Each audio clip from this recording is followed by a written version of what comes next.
प्रतापविलसत्वचनामृतं च अद्वैतभावपटुता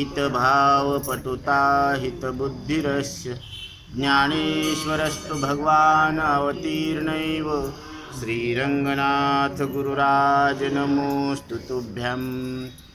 निमित्तं मनश्चक्षुरादि प्रवृत्तो निरस्ताखिलोपाधिराकाशकल्पा रविर्लोकचेष्टा निमित्तं यथा या सनित्योपलब्धिस्वरूपोऽहमात्मा सनित्योपलब्धिस्वरूपोऽहमात्मा। 8 वर्षाचा बालक जगद्गुरु शंकराचार्यांना आपला अनुभव सांगत आहे। सर्वं खल्विदं ब्रह्म, तेथे कोठे राहे करता कर्म, कर्म म्हणणे परमश्रम, पूर्णत्वे परम परमात्मा। सर्वं खल्विदं ब्रह्म असा अनुभव आल्यानंतर सगळ्याच्या अंतकरणात जे प्रगट चैतन्य आहे, ती प्रगटता ब्रह्मरूप आहे आणि तिथं उपाधीचा बाध होत असतो। म्हणून इथं कर्म आणि कर्ता वेगवेगळे राहत नाही। कर्म म्हणणे सुद्धा काय आहे? श्रम आहे। सूर्यापासून अंधारा जन्म, सूर्यापासून अंधाराचा जन्म होईल का? शक्यच नाही। हे बोलणे काय पावन परम, हे बोलणं काय पावन आहे का? समर्पक आहे का? नाही। तेवी निष्कर्म आत्मा करी कर्म, तसा आत्मा निष्कर्म आहे आणि तो कर्म करतो असं म्हणणं हे तसंच आहे। निष्कर्माकडून कर्म कसं उत्पन्न होईल? सूर्यापासून अंधाराचा जन्म कसा होईल? हे असंच बोलणं आहे। हे भ्रांती परम सत्य म्हणती, ही काय आहे? केवळ भ्रांती आहे आणि त्यालाच आपण सत्य समजतो। प्रत्यक्ष नभी निळीमा दिसे, प्रत्यक्ष आकाश कसं दिसतो? निळसर दिसतो आपल्याला। हां, परी तेथे निळिकेचा लेश नसे, परंतु तिथं निळ्या रंगाचा लेश सुद्धा नाही, आकाशाला रंगच नाही, फक्त शब्दगुण आहे। त्याला स्पर्श रूप आणि रस नाही आहे, वास नाही आहे, गंध नाही आहे। 4 गुण रहित एक गुणवान आकाश आहे।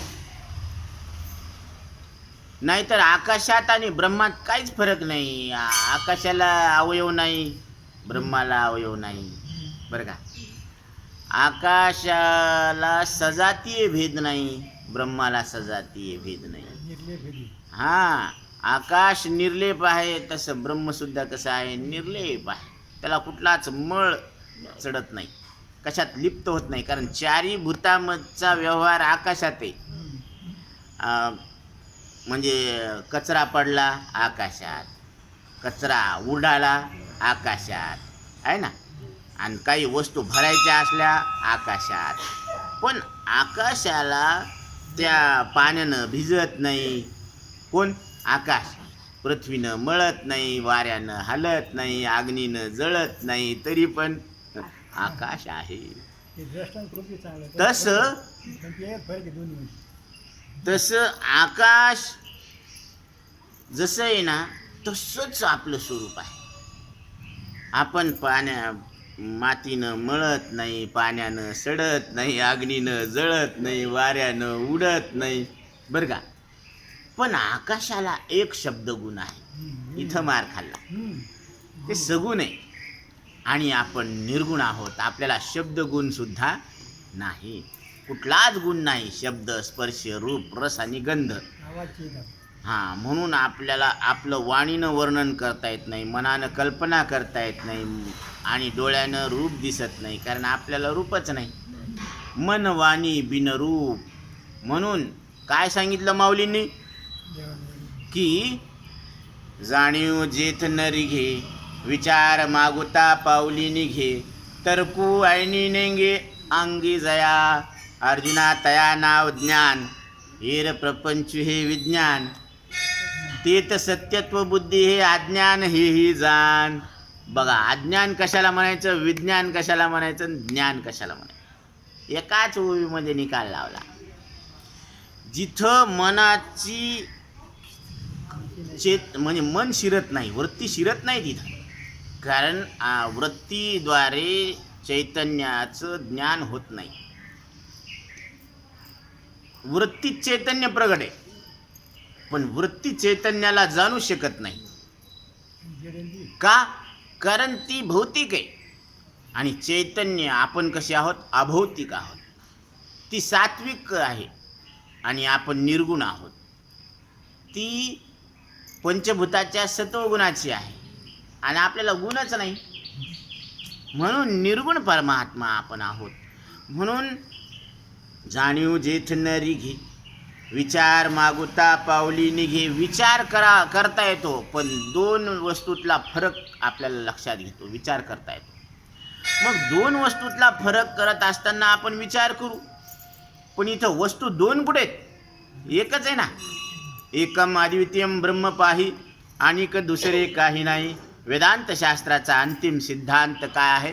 ब्रह्म सत्यम जगन मिथ्या, जीवो ब्रह्मैव नापराः. आचार्य सांगतात ब्रह्म सत्य आहे, ते तुमचं आमचं सगळ्यांचं एक स्वरूप आहे. आणि अनुभवाला येणारा संसार हा स्वप्नासारखा कसा आहे? भासमान आहे, मिथ्या आहे. लटिका व्यवहार सर्व हा संसार, वाया येर झार हरिवीन. आरशातलं प्रतिबिंब दिसायला आहे, असायला आहे का? नाही. चित्रपट दिसायला आहे, असायला आहे का? नाही. भिंतीवरची चित्र दिसायला आहेत, असायला आहे का? नाही. सावली दिसायला आहे, असायला आहे का? नाही. तसं हा सगळा संसार हा मनाच्या पडद्यावर दिसायला लागला. कोणत्या पडद्यावर? जेथ हे संसार चित्र उमटे, तो मनोरूप पटू फाटे. सरोवर आटे प्रतिमा नाही. सरोवर आटलं की त्याच्यात सूर्याचं प्रतिबिंब दिसत नाही, मग बिंब नाही का? आहे. प्रतिबिंबित होणं बंद झालं. तसं मनाच्या पडद्यावर या संसाराचं चित्रीकरण व्हायला लागलं आणि त्याला आपण पाहायला लागलो. आता तो मनाचा पडदा फाटला. मग मनाचा पडदा फाटल्यानंतर दृश्य दिसणं बंद झालं, पण पाहणारा आहे ना, त्याचं अस्तित्व आहे ना, ते तुम्ही आहेत. म्हणून ते मन मुरे मग जे उरे, ते तुम्ही कारे नव्हा. मन मुरत आणि मुरून मुरून मुरून काय होते? ते कुल होते, म्हणून त्याला मुरकुल म्हणते. मुरकुल खाल्लेलं तर ते मुरकुल असं मन त्याच्यात मुरतं आत्म्यात. आणि मन मुरलं की मग मन हे राम झाले, मन हे राम झाले. प्रवृत्ती ग्रासूनी कैसे निवृत्तीस आले, प्रवृत्ती ग्रासूनी कैसे. हे मन निवृत्तीला येत असतं. म्हणून जन न दिसे तेथे. वृत्ती हे निवृत्त झाली, जन न दिसे तेथे.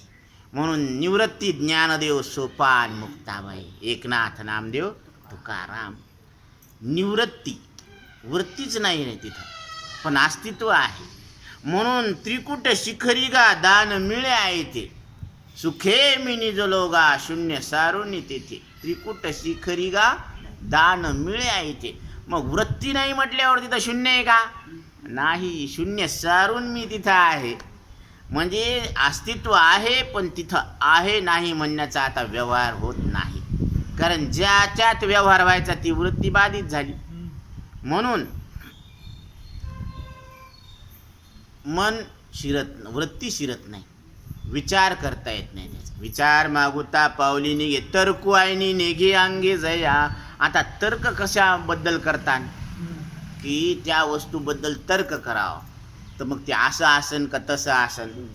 आता इथं मनानं तुम्ही तर्क करायला लागले, तिथं सगळ्याचा बाप वेद.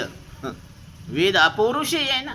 वेद जाणो गेलात पुढे मौनावला, ते गुह्य तुझला प्राप्त कैचे. वेदाला सुद्धा ह्याला जाणता आलं नाही. वेदा नाही नाही कळला अंत पार याचा कानडा, राणा पंढरीचा कानडा, राणा पंढरीचा. वेदांना सुद्धा कळला नाही असा तो विठ्ठल पांडुरंग परमात्मा.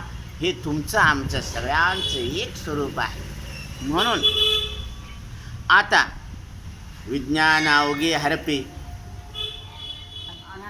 अज्ञान अवघे हरपे, म्हणजे अज्ञान सुद्धा निघून जातं. विज्ञान निशेष करपे, मग ज्ञान ते स्वरूपे होऊन टाके. मग ज्ञान हे आहे ना आयतच आहे.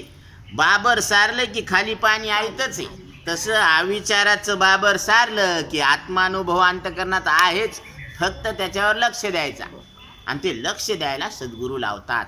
तरी अवधान